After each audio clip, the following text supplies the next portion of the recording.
حضرت خواجہ محمد صادق صاحب نقشبندی مجددی رحمۃ اللہ علیہ گلہار شریف کوٹلی آزاد کشمیر میں، جو فیصل آباد کے مفتی محمد امین صاحب تھے، جن کا بھی کچھ عرصہ پہلے وصال ہوا ہے، تو یہ امین صاحب ان کے خلیفہ تھے۔ تو بڑے حضرتوں کا واقعہ، ریٹائر فوجی صوبے دار، تو انہوں نے فرمایا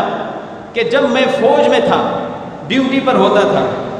مجھے چھٹی ہوتی، میں گھر جانے کے بجائے سیدھا پہلے آستانے پہ حاضر ہوتا، کچھ دن وہاں ٹھہرتا، پھر گھر جاتا تھا۔ تو کہتے ہیں کہ ایک دن میں نکلا، بس میں بیٹھا، تو سامنے ایک عورت تھی جس پر میری نظر پڑی،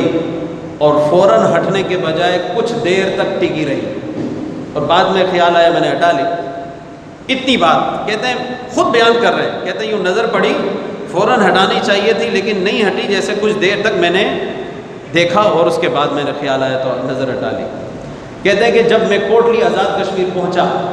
حضرت صاحب جب نماز کے لیے باہر مسجد میں تشریف لائے، تو کہتے ہیں کہ میں بڑھا آگے ملنے کے لیے، حضرت صاحب نے مجھے دونوں کندھوں سے پکڑ کر یوں جھنجھوڑا اور فرمایا، مرد وہ نہیں ہوتا جسے اپنی نگاہوں پہ کنٹرول نہ ہو، مرد وہ نہیں ہوتا جسے اپنی نگاہوں پہ کنٹرول نہ ہو کہ جہاں پر پڑے پھر پڑی رہ جائے۔ میں یہ کہتا ہوں کہ پیر ہو تو ایسا ہو کہ وہ اپنے مرید کے ایک ایک عمل پر نگاہ رکھے کہ میں تو خود شریعت کی خلاف ورزی نہیں کرتا، لیکن جس نے میرے ہاتھ پہ ہاتھ رکھا ہے اسے بھی شریعت کی خلاف ورزی نہیں کرنے دوں گا۔ ایسے پیر ہوتے ہیں، وہ ہوتے ہیں سنیوں کے پیر۔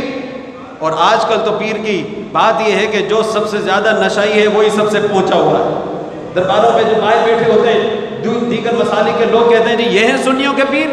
جو یہ نشے میں ڈوبا ہوا ہے، جی بڑی سرکار کون سی ہے، یہ بڑی سرکار ہے، یہ زیادہ ڈوبا ہوا ہے۔ یہ سب بیکار کی باتیں، ان کے سامنے نہ سر جھکائیں، ان کے سامنے ہاتھوں کو نہ پھیلائیں۔ آپ کہیں کہ ہمیں تو وہ پیر چاہیے جو ہمیں شریعت کے راستے سے سیدھا رسول اللہ کے قدموں پہ پہنچا دے۔